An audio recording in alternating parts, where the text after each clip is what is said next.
Hey everybody, this is Matt Ferry. I'm here today with Gloria Johnson.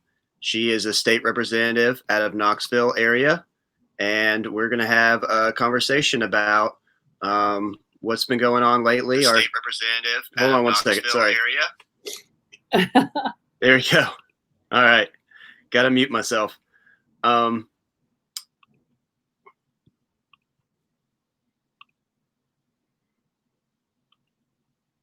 There we go.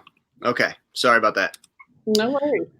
So we're in the midst of this COVID pandemic currently, Okay, unfortunately. sorry about that. No worries. So we're in the midst of this COVID pandemic currently, unfortunately. Sorry about that. There we go. Okay, sorry, I found it now. Sorry. All right. So the situation is we're in the midst of this COVID-19 pandemic. It is very serious. I think we're lucky to be in a rural area. We're not necessarily on top of each other. I think there has been some successes lately. I think we flattened the curve from everyone staying home, or a lot of people staying home, but that curve is quickly, jutting back up. I know. I'm worried. They talk about a second wave. I'm worried about a second, a third, a fourth, and a fifth wave. But when the state legislature, when our elected leaders, from the top, from the very top, heard about this, they had an opportunity to create a coherent strategy on this, and to put money towards it accordingly. And there's really been an incompetent response from the federal government and an incompetent response from the state government as well. And so I wanted to chat with you about that today. When y'all were in session in March, Democrats were pushing on Medicaid expansion like they had been so great to do, and pushing for also voting by mail, which is great. The Republicans, instead, they were pushing on making sure that the vouchers bill was funded, $40 million to that. I think, they did put some money away for the COVID response, but I know they put some money away in their rainy day fund, which is weird. And I'd like to get your input on that. Well, they actually took $250 million out of education and put that in the rainy day fund. Hugely poor idea. Right.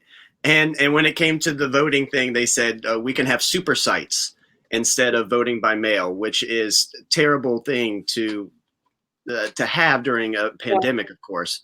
But I mean, we also want to talk about a little bit about unemployment. But what's your feelings about those three things that I just said about what they worked on in March? Well, all along, the Republicans' priorities are just wrong. They don't think about working Tennesseans. I mean, and they don't think about, honestly, a lot of them don't think this is real. They laugh about it. I walked in the building this morning. We're all supposed to be masked, all of those things. I walked into the building this morning. There were two representatives standing at the members' elevator with no masks on. So I start walking past. I have my mask on because we're supposed to wear masks in common areas. I have my mask on. I decide, well, I'm going to pass by them and go to the other elevators further down the hall, but I want to be safe. And so the elevator opened for them to get up, and I did not see the legislator. I'm pretty sure I know who it was who was on the elevator, and said, "Oh, you all look wonderful without your masks." And they're like, "Oh, we're not afraid." Just really smug and dismissive and not taking this seriously. And it's not a brave thing not to wear a mask. I mean, quite frankly, I think it shows a little bit of your ignorance in not understanding science and what the experts say. Correct. And so, I went into committee to run two bills today, and they did put up plexiglass partitions between the seats. Good. But there's behind if you're sitting back from the desk, which I typically do. And I think one member, the Democrat, I believe, was wearing a mask. Everyone in the audience was wearing a mask, except a couple of the members that were presenting bills. And it's just so weird that they think the rules are for everybody else and not them. And or then it's not, because they kind of make laws that affect other people and not them.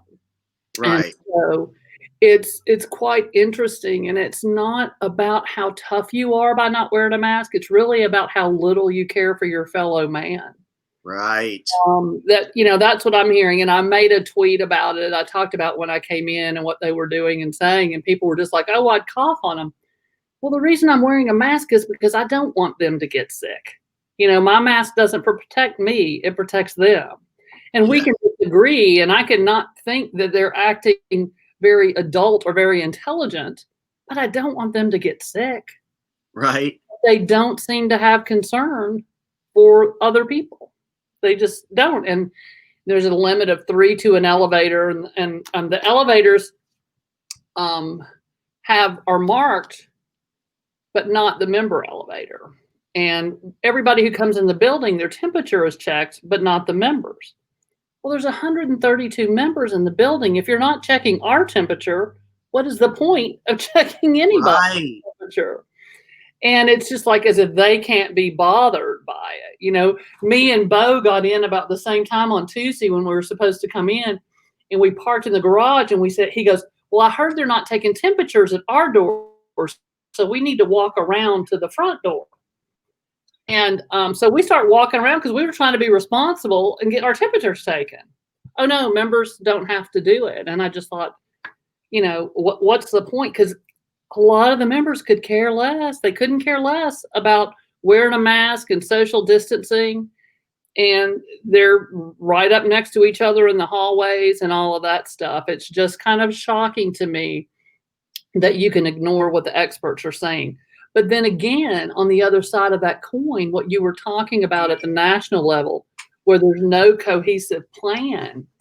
And quite frankly, that has been my issue at the state level with, I kept thinking, if we had a comprehensive plan that everyone in the state understood and everybody in the state was doing the same thing, we could really, people would know what their job was, they would know what our goal was, and we could do, more to prevent the spread. And you talked about the curve, but we're seeing more cases now than we've ever seen. So I'm not concerned about a second wave. I'm concerned about this first wave not stopping. Right. And we're seeing growth in the rural areas. We have the man in Ray County say, oh, well, gosh, our numbers really went up. I don't know how. I'll have to look into it. He didn't even know where the growth was in their numbers. We don't have contact tracing. We don't have a national plan, and we don't have a state plan. They talk about it, but they're not doing it. And it's really frustrating. People feel the lack of transparency in what the true numbers are, the lack of transparency in the plan and what's being done. And then, much like the president, when he just quit having COVID briefings because it wasn't making him a hero, the very next week that our governor stopped having daily COVID briefings, and now he does once a week, and he never talks about unemployment. And he doesn't talk about unemployment because there are thousands of Tennesseans suffering like you wouldn't believe, who haven't had a check in 9 and 10 weeks now. They can't feed their families. They can't pay their bills. I talked to 2 guys who lost their cars already. I mean, it's just unbelievable. And the governor, we knew in March, we talked about this, that there was going to be massive unemployment. We had to be ready for that. And they didn't hire anybody new at that time to train these adjudicators. It takes a while to train them. Just this past week, they hired a bunch of adjudicators, and it takes 2 weeks to train them. We're 10 months in, and they're just now hiring staff to handle these tough cases. That is unbelievably poor planning. We knew what was going to happen. But we're focused on cutting education and cutting this and cutting that, and not focusing on things that we brought to the table and brought to the budget, like universal absentee voting. That's what I brought. Medicaid expansion, which was John Ray's Clemens amendment to the budget. Yes. There was a bill that Rep. Hodges had for non-salaried hourly employees, who don't make as much money. Something for them. We had something for seniors. But Mm-hmm. we're not testing our seniors. We're not testing our prisons like we should have done. We Right. don't have rapid testing. They say if you want a test, you can get a test. Our governor says that. Mm-hmm. It's not the case. I've talked to way too many people who couldn't get the test that they needed. Yeah. And so, and at this point, it's like, why should I get a test that's going to take me 7 days to find out if I have it when I've got 7 days of exposure to people, So nothing that they're doing is making scientific sense. Right. They open up based on a date, not based on data. Mm-hmm. And it's showing. It really is showing because our numbers are creeping up. We're on the list of the next states to boom. Nationally, Rachel Maddow talked about it last night. We're on the list of 24 states expected to see climbs. We're on a list of 6 or 7 states who are more with the RT formula that if you're 1-to-1, you're okay. But we're one of the few states that our rate of transmission is more than 1-to-1. And so we're going to go climb exponentially. Right. And it is because we have a problem at the top in the state of Tennessee, just as we have a problem at the top in the national. Sorry, I talk a lot about it, but it's really frustrating to me to know there are plans written from other countries and other areas who've done a good job. We know what to do. They're ignoring those plans. Right. We have experts. Yeah. We've got a great one in Nashville, the president of Right. Meharry. He's been really doing a good job of disseminating some information about this, but Governor Lee isn't trusting in his advice. He's trusting in the president's advice. He won't even tell us where he's getting his data. He's not getting it from Meharry. He's not getting it from Vanderbilt. Where's he getting it? I'm not really sure. And I think this rush to reopen is about kicking people off unemployment, which we've been underfunding the compensation fund for years, apparently. And I think it's also to avoid liability for the state. They want to shift it to the employers. Well, I think there's going to be we're going to probably be dealing with a lot of liability, and we should be, because we're forcing people back to work who probably shouldn't go back to work and leaving them no option because they're not getting unemployment. Right. And it is so unfair, and it is so orchestrated.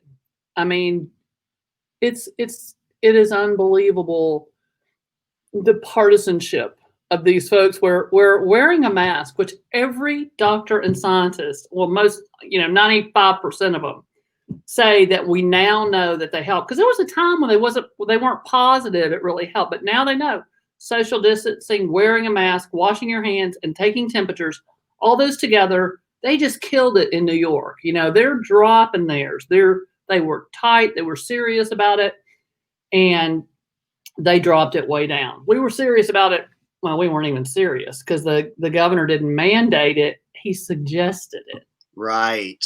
And so there were a whole bunch of folks out there not following it. I felt like sending a letter. I still might send an email to Speaker Sexton and say, is wearing a mask in the building, is that a suggestion? I thought it was a mandate, because, hey, folks aren't wearing them. Right. And it's really, really frustrating because we've got members who have serious issues and maybe wouldn't be able to handle the virus. And they don't seem to care. Right. And like you said, if they're not taking it seriously, they might still be social. Politicians have to be talking to a lot of people, or sometimes face to face with a lot of people. And, this could easily spread to their community or their family. Yeah. So it's wise to trust the science and trust in your experts. And, it shouldn't be a partisan thing at all, but they've made it a partisan thing. And unfortunately, it's probably going to lead to more preventable deaths. So, let's talk about, we were talking about how in March they knew about this and they did not prepare. And then 10 weeks have gone by. where it's really been nothing, right? It's been Bill Lee trying to save his image, and not really put any type of plan into testing or tracing. Now we're here at the end of May, beginning of June, and the new a special session is about to start. Tell me a little bit about what the Democrats are focused on and what the Republicans are focused on, what maybe they should be focused on. Okay, well, Democrats, for us, it's really, really simple. We want to worry about essential bills. I dropped some of my bills that were really good bills, fully funding public education, adding more teachers, more guidance counselors, and all of that. And I really feel like we should do that. But I understand it's going to be a lean year. And so I understand that maybe running those bills that have a bigger fiscal note, just, not the time right now. And so I pulled a couple of my bills that I didn't think really addressed the issues we're facing and that sort of thing. But the Democrats are really focused on making sure during a pandemic that everyone has access to affordable health care. Yes. One of the things that we had a Zoom meeting with the Democratic caucus and the comptroller, and also Dr. Fox, who's an economist from the University of Tennessee. And he talked to us about, expectations for how short we're going to be this year, or how to make it up, what to worry about. But one Dr. Fox said is you don't cut education in years like this. This is when you really keep that investment in education. Right. And it's really frustrating because I'm certain that they've already done some cutting, and I'm certain there's more coming. And so they're not listening to the experts. I also think that we need to solidify our workers, our essential workers, and making sure that those folks are getting the things that they need. Because so many of those workers and the situations they're in, they do not have health care. Right. So essential workers who are out there constantly get sick, we don't have the care for them. Oh, sure, they're beefing up primary care centers. You can go get a test and they can diagnose you.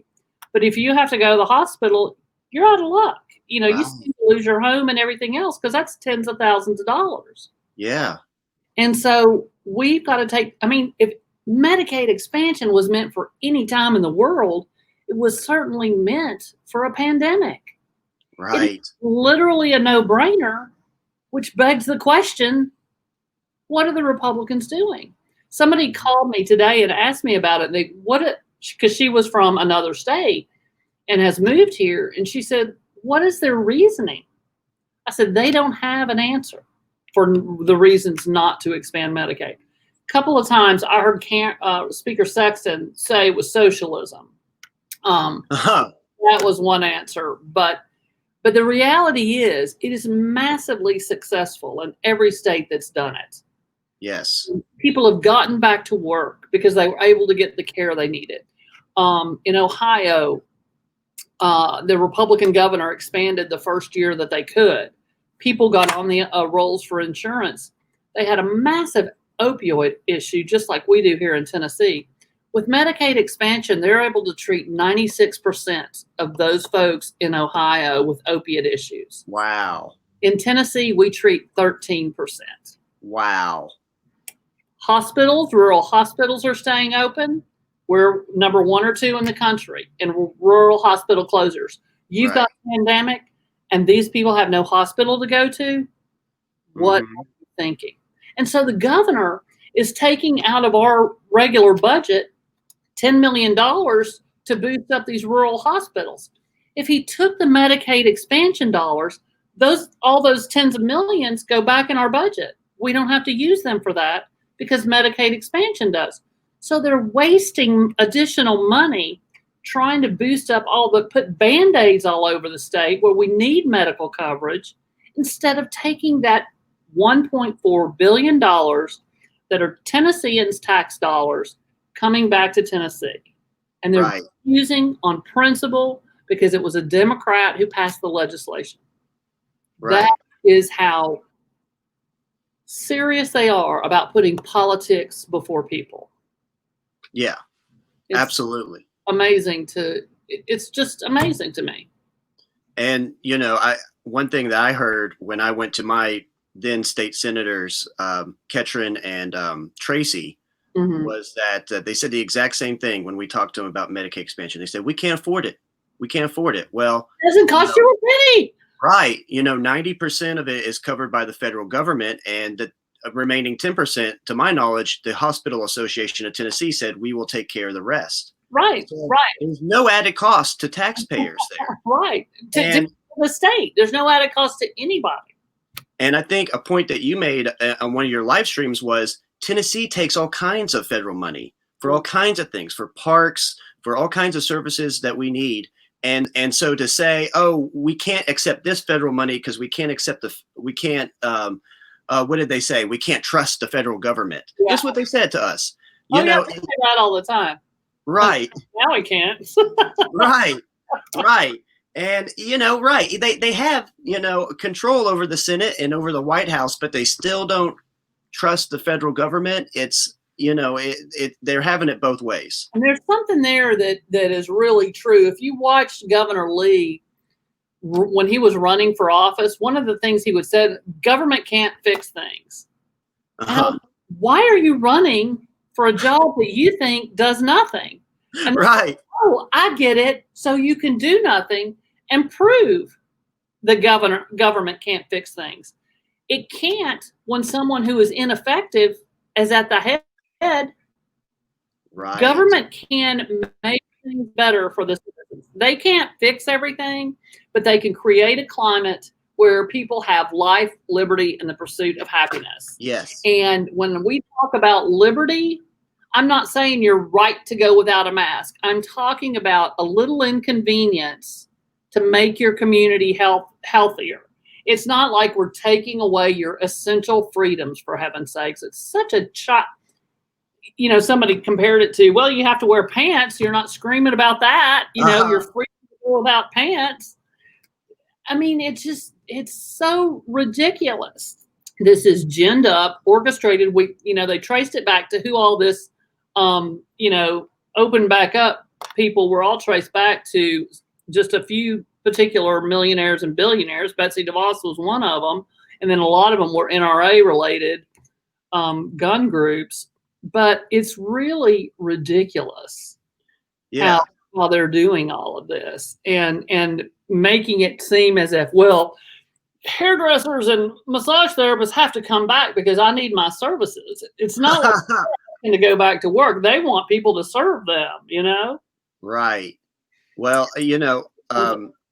we got a comment here from the College Democrats president at MTSU. Her name is Mira, and she says, if members are confident in carrying a handgun to protect themselves and others, they should be confident in wearing a mask for the same reason. If they don't, they probably don't believe that's why they should carry a gun. We talked about how they're terrified. They're scared of everything. They think they can't go anywhere without a gun. So they pretending to not be scared is kind of hilarious. Right. But when it comes to the virus, go out of the house without a gun. I'm a woman. I go out of the house all the time without a gun, and no one got me yet. And I've had a gun held to my head, and I still don't think that I need to go out of the house with a weapon. It's outrageous. They make no sense. No, they're so hypocritical. And their ideas contradict each other all day long. Yes. If you sat there with all the contradictions, you'd lose your mind. Your head would be spinning so fast because there are so many. Yeah. You can't do this, but the government's out of our business. But we're going to be in your uterus and that sort of thing. It's ridiculous. And pro-life, but you're letting all the grandmas die because you don't want to test the nursing homes. Right. Let's be serious. If you are pro-life, you want to make sure that we're testing and tracing and keeping everyone safe. Right. So I know, this is definitely a problem in our prisons. I know some places in Tennessee have tried to release some nonviolent offenders, but there doesn't seem to be a real state initiative to do anything like that. Well, and this is one of the things when you were asking what our agenda is for Democrats, it's about people. But one of the things is we want to see a Democratic values budget. And Okay. that's a budget that includes Medicaid expansion. It's a budget that doesn't cut education. It's a budget that invests in the worker.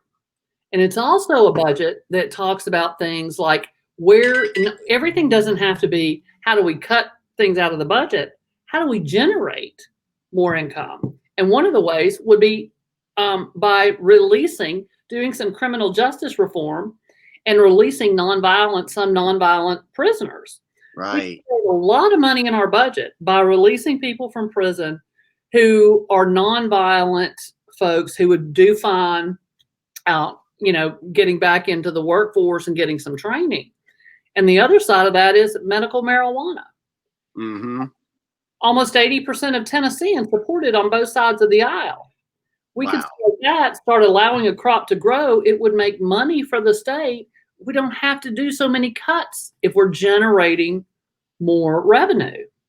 And we can do that. But all they want to think about is cutting what we consider essential things like benefits to poor families and the 25% of kids that we have in Tennessee that go to bed hungry every night.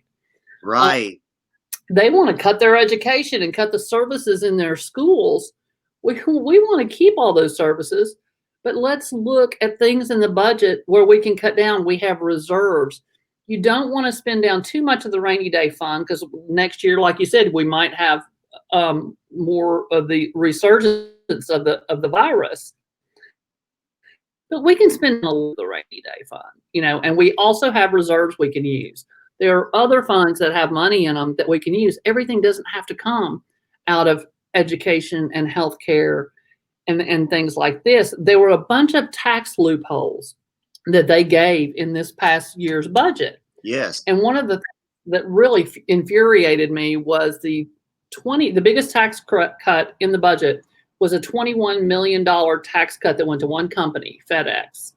Mm-hmm. And FedEx had just gotten two massive federal tax cuts over the last 2 years to the tune of billions. Why are we giving them a $21 million tax cut when that should be going to working families in Tennessee? Then there was another tax cut of $5 or $6 million that went to large corporations in Tennessee. And then the professional privilege tax. Let's put a hold on that this year. There's a lot of ways by getting rid of some of those loopholes in our budget that we could do instead of cutting what most of us consider essential services. Right. And so, we were talking about the bills that they're trying to pass now. And gun bills. What's that? Gun bills. Right. The permitless carry. Transgender bills. There's not a single bill from the Republicans that I saw that mentions the word health or, nothing that mentions anything to do with the pandemic. Right. Our bills, for a large part, are related to the pandemic. It's health, it's education, it's working people, it's criminal justice reform. That's what we're talking about. And they're talking about constitutional carry and arming students on campuses went through today, and not allowing children to play on certain sports teams, which stands to risk us losing millions of federal dollars. Right. But, to them, it's worth it just to go after those kids who are a little bit different. Yeah. I mean, are you kidding me? You got 3 bills that attack children in this legislature, and we're in a pandemic, and this is what you got. Right. I'd be so ashamed and embarrassed. I mean, It's ridiculous. It's if it wasn't so horrible, it'd be laughable. We're in a pandemic, and you got 3 transgender bills, 4 or 5 gun bills. Are you going to shoot the virus? I don't even know. I don't know what they're thinking. Right. Are they trying to pass any kind of COVID relief? I have not heard anything mentioned from their party at all. Nothing. There might be something there, but so I haven't sat in every committee, but that's like tomorrow I've got a bill that's healthcare related. And because there's the lawsuit against the ACA that could take away pre-existing conditions, Yes. in our Tennessee code, it says that you can prevent pregnant women, that it's a pre-existing condition. And so if that bill against the ACA goes back, women go back to being pregnant as a pre-existing condition. So I have a bill that would remove that from the code so that that doesn't happen to pregnant women, because you got a group of folks who think it's real important to have a baby. Well, then you would think you would want that mother to have insurance so that they would have a healthy baby. Right. But this is rocket science. yeah. But their version, pass it or kill it tomorrow. Yeah, their version of pro-life is to defund everything that could help a mother and her kids. So it doesn't make any sense. Yeah, you know, under these guys, we lost 120,000 children in Tennessee lost their health care. Yes. And you heard precious little about it from them. Right. And it was what, $700 million in TANF funds that Tennessee. And add in the other portion that was for childcare or whatever. It totaled almost $1 billion. Yeah. And they just let it stockpile up. Are they doing anything with that? I haven't seen any. They're supposed to be. There's a task force. Every time I hear task force, I get nervous because that's another way to not do anything. Right. But it's so ridiculous. Here's how ridiculous it is. What that came to was the governor was going to say what the money was going to be spent for, and then the legislator got really ticked off that it wasn't going to be their say. So there's this fight over who gets to say where the money's going to go. Mm-hmm. Meanwhile, Tennessee is in there with no child care for their kids, with no TANF funds. You know, I say just let people sign up and get them their money quickly. You know, I mean, TANF is not that much money per month per family, and you can only get it for 5 years, and you have to be either at work, in a training program, in college, you know, something like that. And so it's limited who can get it. Well, let's get this money to people so they can get through the programs and do what they need to do and improve their life. I mean, that's what they found in Michigan when they did the study in Michigan of how the ACA or expanded Medicaid changed Michigan. Michigan study looked at how did this help low-wage workers. And so what they found was low-wage workers had much less debt than normal. They were able to get loans. They were able to get loans to buy cars, and buying the car allowed them to drive somewhere else to get a better job. Right. So it put tons of people back to work. And then a lot of those people improved their station by improving the job, improving the employment. They had much less debt, huge lowering of the debt for lower middle class family, low wage working families. And it was a huge boost to Michigan's economy. Michigan said, you know, at that point, I think when the study finished was right before my 2018 election. And they said, you know, you're paying partial tax right now, but this has made enough money for our state that we could easily pay the 10% forever and ever, because it's just done so much for our economy. And Tennessee ignores it and keeps people sick and keeps people poor. And they just don't think about long range, unhealthy people cost us more money. In addition, in Ohio, in addition to being able to treat those with opiate issues, also 37% of those on Medicaid expansion who were smokers quit smoking. So going to Medicaid expansion allowed them to quit smoking, to get on a program to quit smoking. Right. 17% drop in ER visits.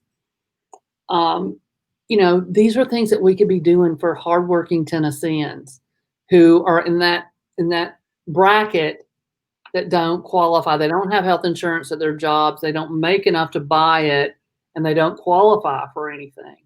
Mm-hmm. We can turn that around and see a boom to our economy. Yes.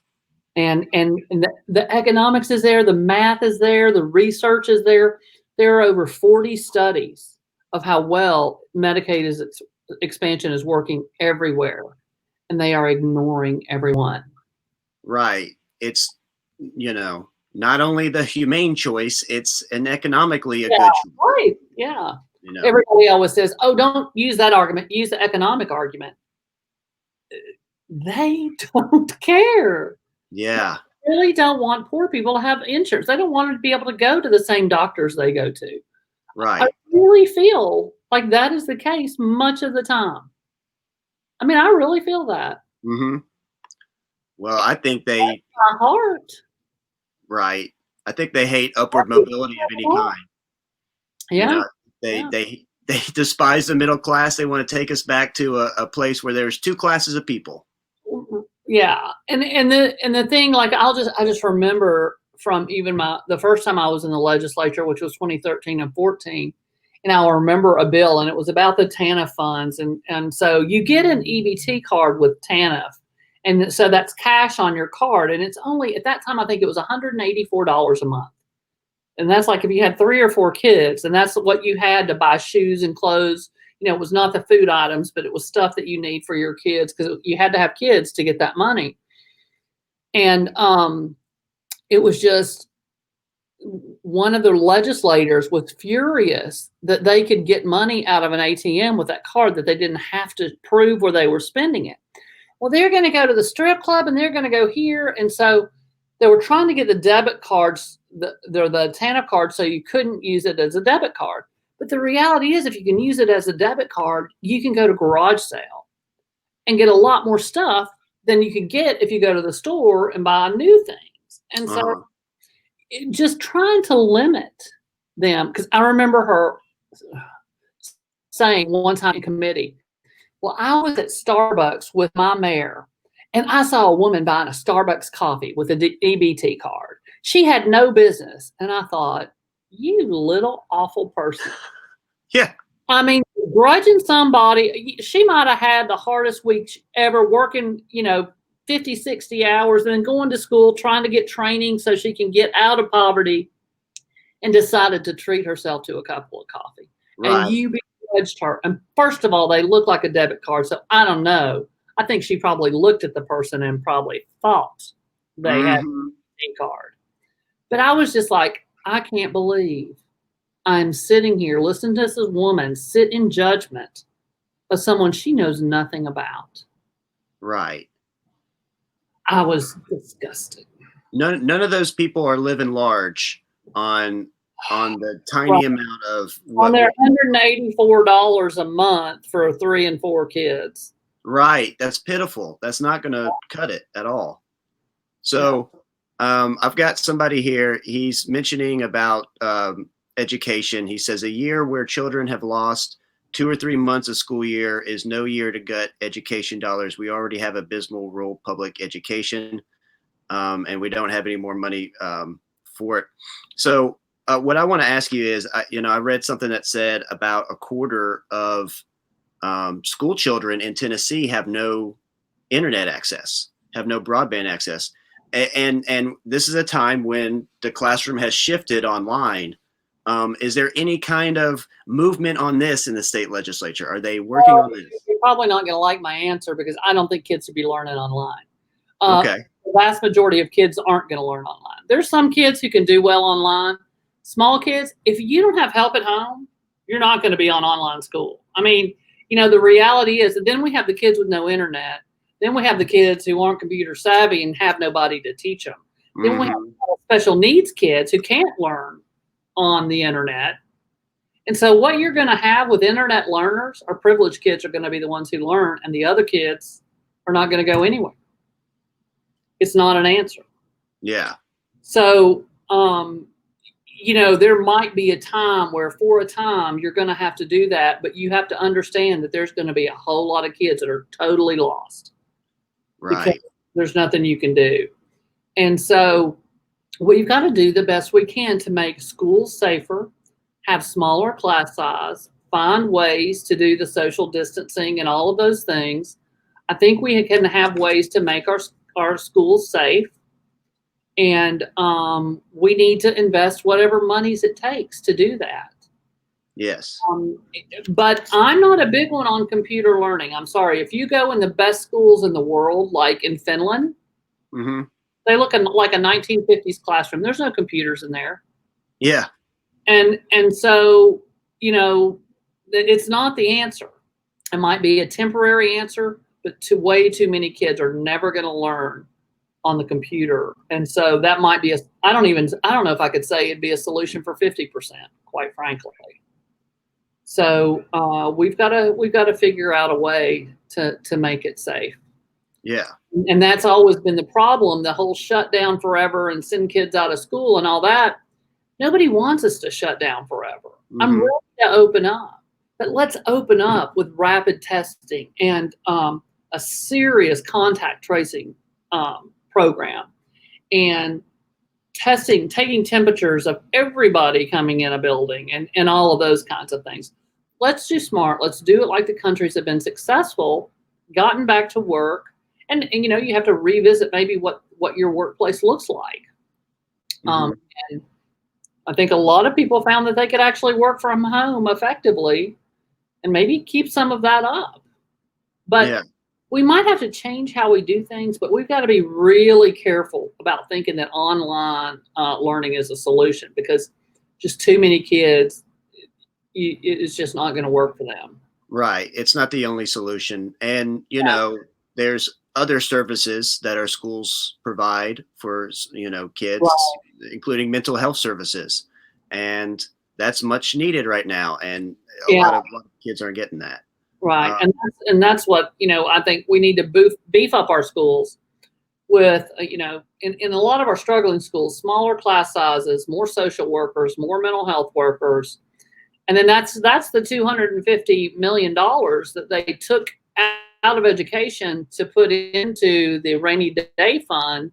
That was the $250 million that was our trust fund for mental health in our schools. Wow. And they just pulled it right out.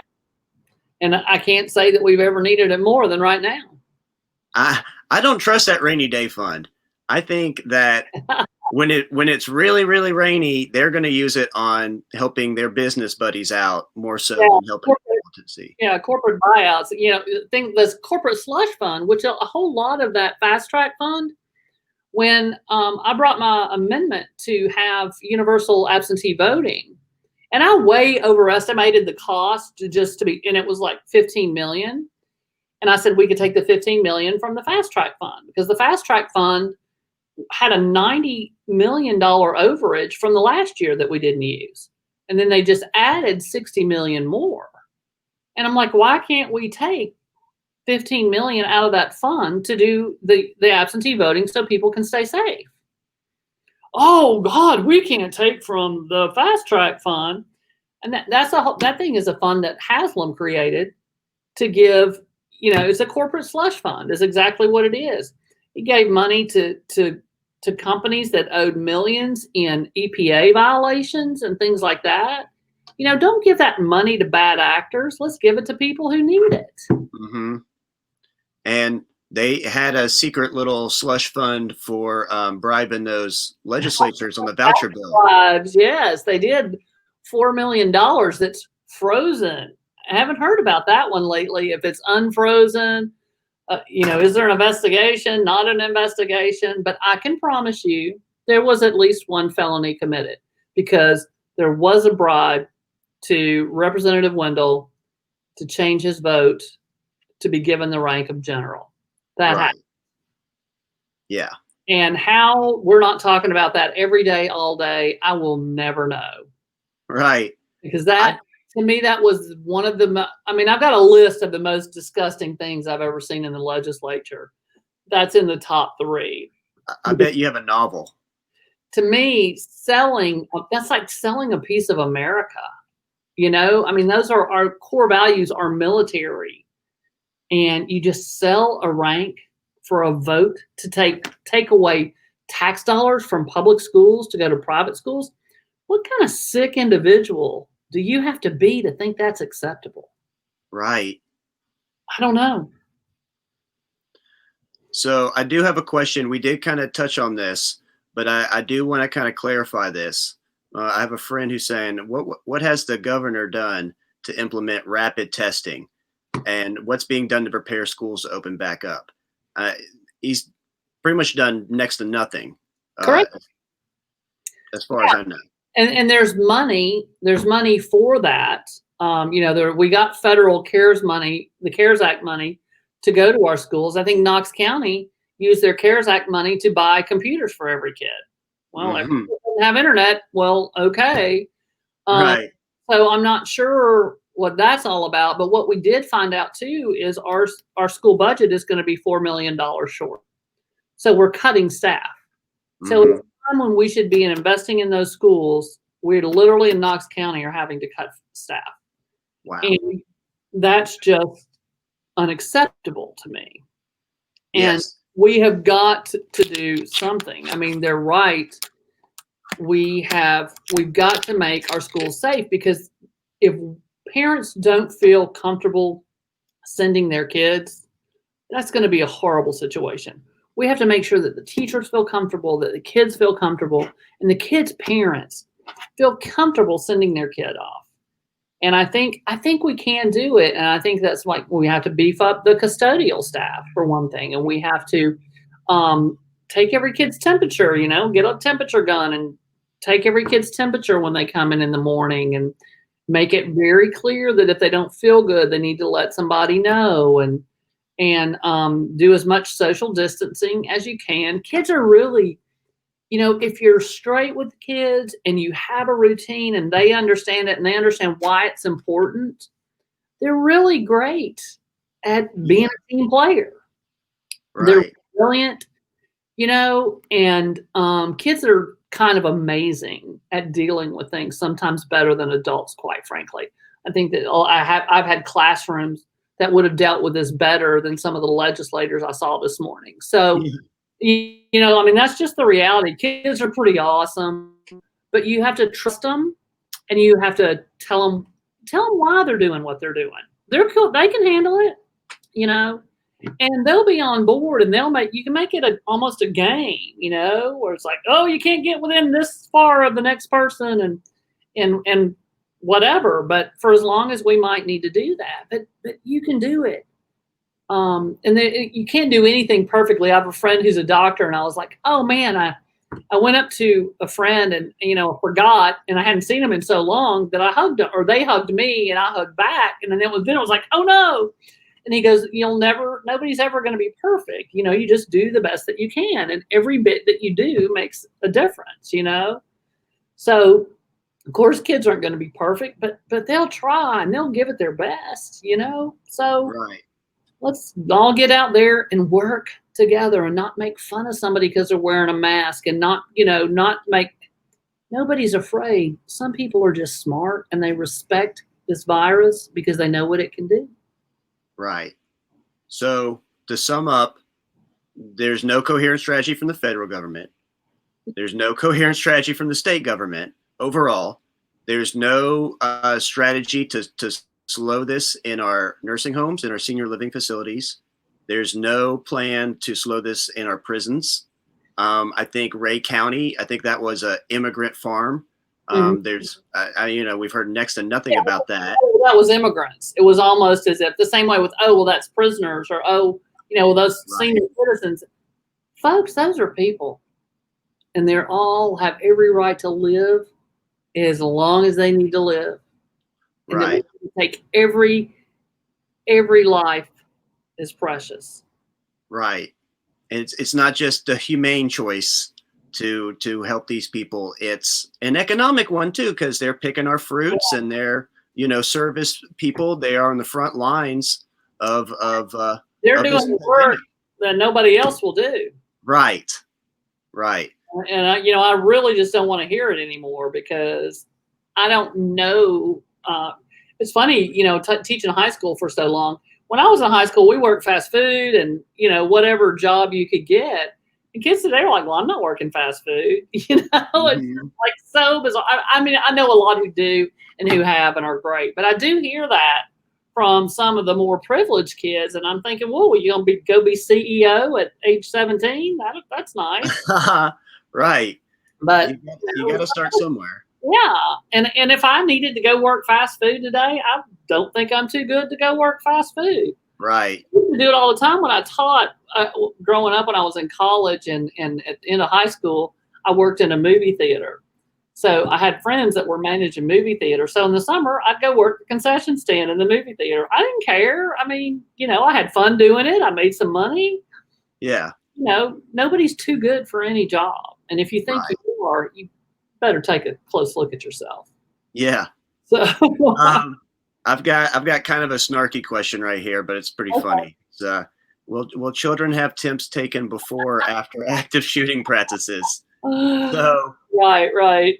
I mean, right, like they're more concerned about, their gun and safety in that aspect. Like there's, terrorists popping out of the bushes, but for a virus, a worldwide pandemic that we know is going to affect a lot of people.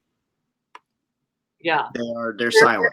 They're not concerned about that. Right. They're not concerned about that. They don't have any problem forcing children to do active shooter drills. Right. But holy smokes, don't make me wear a mask when I go to Burger King or whatever. Right. Please. Yeah. I mean, the only places I'm going is if I hear they're doing a good job. And I don't eat in restaurants. I just picked up my food at Greco's, wore my mask in. All the staff had masks on. Most of the people in there were only like 2 groups eating in the restaurant, groups of 3, and they were you could tell they had the mask around their neck. They had taken them down to eat. But I went to Walgreens drive-thru for my meds the whole time we were home, and didn't go anywhere else. And so now I'm going a little bit more, but I'll only go to places that are being careful. Right. And when I came here, I usually stayed with a woman who's got a condo that I share half of, but she's 75 years old. And I just didn't want to put her at risk. And so I just got a hotel. But, I brought my little wipes with me because when I get up here, you want to be sure. I'm not afraid. I'm just cautious because there's no point in getting a virus if you don't have to, and if you know how to avoid it if you can. Right. So, and the fact that I have to go and be around those people at the legislature who don't take it serious, who don't mask, and who don't social distance, I don't want to put anybody else in danger. Well, we only got like a little bit longer left. I don't want to take too much of your time tonight. I know you got to go back to the committees tomorrow. But would you want to talk about what happened today with your David Byrd bill? Yeah, I would love to talk about that actually. It's it's not a happy story, but it's a story that it started actually my first year in the legislature after I won the election and Cassida was speaker. And I became familiar with the Byrd situation and got involved with the protesters and said, sure, I'll join you and I'll support you and I'll be here for you, but I believe in everything you're doing. As a teacher, for me to know that a teacher abused their power over students and also as a basketball coach, my brother played basketball, and your coach is kind of everything. And you really have to trust your coach. And these girls had a good relation. They thought he was great. And he really abused that power. With 3 that we know specifically, I think there are some more, but they didn't want to come forward. And people are like, well, why did they wait so long to come forward? It came to the point where here he was, someone who'd done all these things, and he was elected to a position of one of the highest positions in the state and had this power over people, and nobody knew who he really was. And so they decided to tell their stories. And their stories were heard because if you talk to them and hear their stories, it's very clear that they're telling the truth. Mm-hmm. And if you see David Byrd, you kind of go, yeah, I get it. And so when they started protesting, I went in what they did were they came in they made him chair of an education subcommittee. Right. Like, put a guy who abused his power as an educator in charge of education in the state. And that's when they got so disgusted. So they started coming in protesting, and they were holding, you can have an 8x11 sheet of paper, and that's as big as you can carry with you. So they just had little tiny signs that they held in front, sat quietly in their chairs and held those signs quietly. And one time that they did it, the committee recessed for a minute. And so when the committee recessed, some of them went in the back to talk and some of them stayed there. Well, when recess happens and they're not in committee, a lot of times people in the committee talk to the lobbyists who are out there or whoever.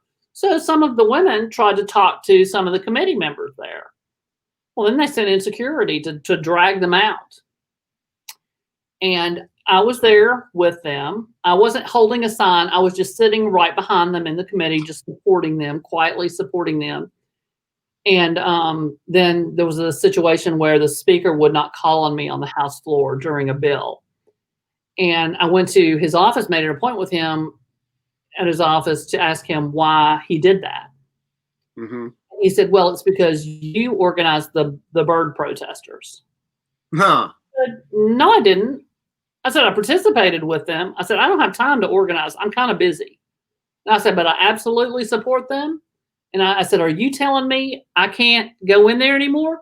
Well, you're violating House decorum. I said, I don't really think I am by sitting there in a row quietly. And you can find me in education committee all the time, you know? So how are you going to say that? I'm not saying anything. I'm not holding a sign even. I'm just sitting there with moral support for them. And he was like, well, you know, but he admitted he was retaliating against me. Right. For being part of that. And so I'm just in shock that you would admit. And I said, well, why didn't you just talk to me? Or why didn't you, you know? And he goes, well, sometimes you just have to make a public show to put somebody in their place. Wow. Yeah. What? And he was like, dude. And now here's what I told him. I said, you didn't hurt me at all. You made me a legend. You know? Picture of me holding my hand up and everybody loving it. Dude, you just blew me up in a good way. Right. You probably ought to stop that. They're not that smart.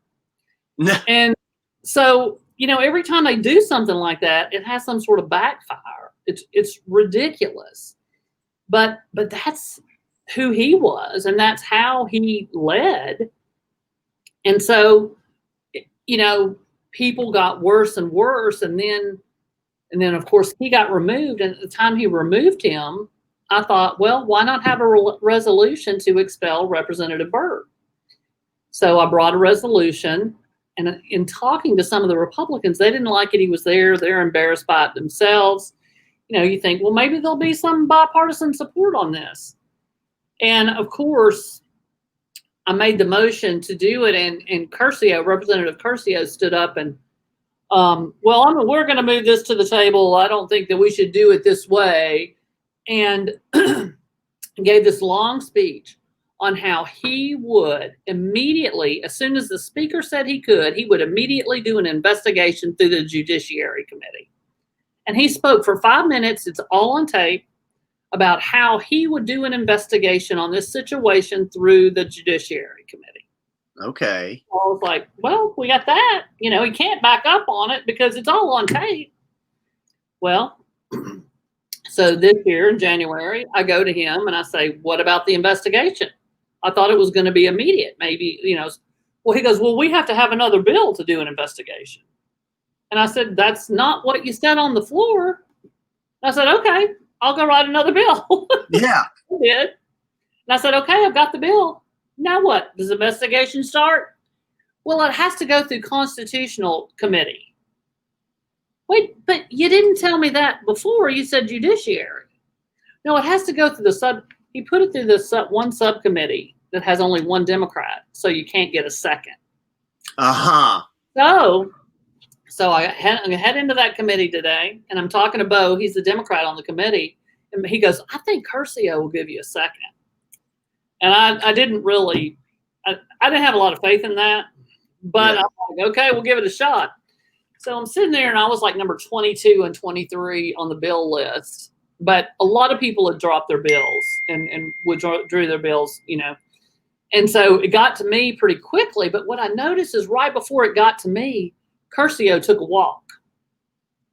Mm-hmm. And so then they called me. Curcio is not there for the second. How convenient. And so it died right there. Yeah. And Bo tried to, you know, make a point that Curcio promised, but Curcio wasn't sitting there. And Micah Van Huss just gavelled him down. And I stuck around for a minute, and then I went back to my office because I wanted to get on live stream and tell people what happened. So I did. Yeah. And but Bo, at the end of committee, Van Huss said, "Well, I'm going to take 15 seconds to say why I did that." And he said, "You can take 15 seconds too, Bo." So apparently Van Huss, you know, I just don't think this is the venue to do that.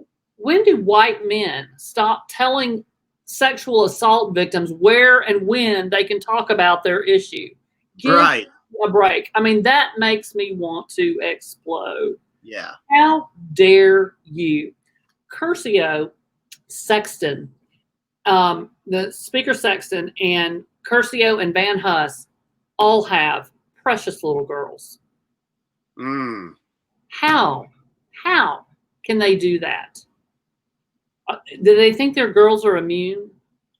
I mean, you know, and you can see that they're proud of their girls. They bring them to the house floor and stuff like that. And they're so cute when they're paging and all that kind of stuff. And I'm just thinking, I wouldn't bring my kid on this floor with David Byrd. I mean, I know it's not his age group. He's more into teens. But still, I Right. just don't understand these people. Think about your children. Think about your daughters. Even think about your sons. You know, they're not immune. This can happen to anybody. Listen to these women. But Christy Rice, one of the victims, was sitting in the balcony when Curcio made that promise. And she was going to be there. My bill was on the calendar before we had to take the emergency leave in March. And she was going to be there. And I saw Micah Van Huss in the hall. And I'm like, well, Micah, you know, my bill's coming up. And he goes, well, it's not going to get a second. And I said, you mean I'm going to have one of the victims there to speak, which she was promised she would get a chance to speak her truth? And you're not going to give her a second? She's going to drive all this way and you're not going to give her a second. Unfortunately, because it was such short notice, she couldn't be there today. But he had no trouble not giving that bill a second. And just killing it right there and silencing the voice of those child sexual assault victims. And, you know, if you understand how it affected life, she was a high school basketball player, one of them, who was really good. There were, you know, scouts and things like that sophomore year were coming to watch her. Then all this happened and she lost her love for the game. And he would tell people, oh no, she's a head case. Well, now because you broached that relationship, you abuse that power of a person in position of authority. Yes. And totally destroyed her view of what that looks like. Mm-hmm. You don't think that that's going to, so that could have hurt her chances for college and anything else. People don't think about that. They say, oh, well, he's a good Christian man. And that was 30 years ago. You know what? I really don't care. I really don't care how many years ago. And he sat on that phone call. We have an 18-minute, I listened to it, the entire 18-minute call where he was saying, oh, well, you just don't know how hard this has been for me. That is what he said. You don't know how hard this has been for me. Playing the victim. Yes. Not once about how hard it was for her and what she may have lost and what damage was done to her. And then in his election, after all of this came out, after Speaker Harwell said he should resign, after Lieutenant Governor Randy McNally said he should resign, He ran for office again, and the GOP spent thousands of dollars on mail demonizing the victims, saying that they were doing it for political reasons and that they were unhinged, Right. re-victimizing the victims in this case. And that is so ugly and so disgusting to me. Absolutely. And it boggles the mind, the depth that these people will go to for the red team. Mm-hmm. You know, they will cover for an admitted, credibly accused child molester, Right. rather than standing up for victims of sexual assault. And I can tell you, 2 people listened to the victim. Governor Bill Lee sat down with the victim and Right. listened to her, and he said, "I believe her." Mm-hmm. Representative Bill Dunn, when he was up for speaker, what they wanted to do to all the speaker candidates was have them talk to her and see what they would do. Bill Dunn talked to her, and he said, "I believe her." Wow. Speaker Sexton would not meet with her, and Matthew Hill would not meet. I don't know. I don't want to say about Matthew Hill. I can't remember about Matthew Hill, but Sexton wouldn't sit down with her. But you're the one who's broken with house decorum. Yeah, right. Like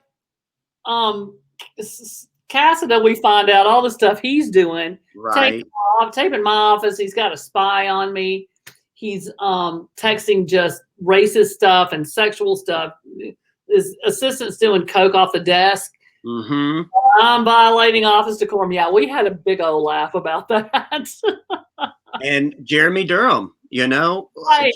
They protected him. And oh yeah, they protected him. They lost, nobody talks about it, but everybody knows about it. The female member that left, there's a reason she left. Mm-hmm. And it should have been somebody else and not her that left. Right. And they covered it up. They covered for him. I mean, he did get ejected from the house, but that was only after he became such a headache. So yeah, just like you said, 30 people forward or something. What's that you said? I said something like 25 or 30 people came forward with, complaints against him. And he was a piece of work. Mm-hmm. He came in the same time I did the first time, and I was like, he would have been one of my students in school. I mean, I worked with behavioral disordered kids, and he was like a kid out of control. I mean, literally. Well, I had a friend who worked, she was an intern at the legislature around like 2000, 2001.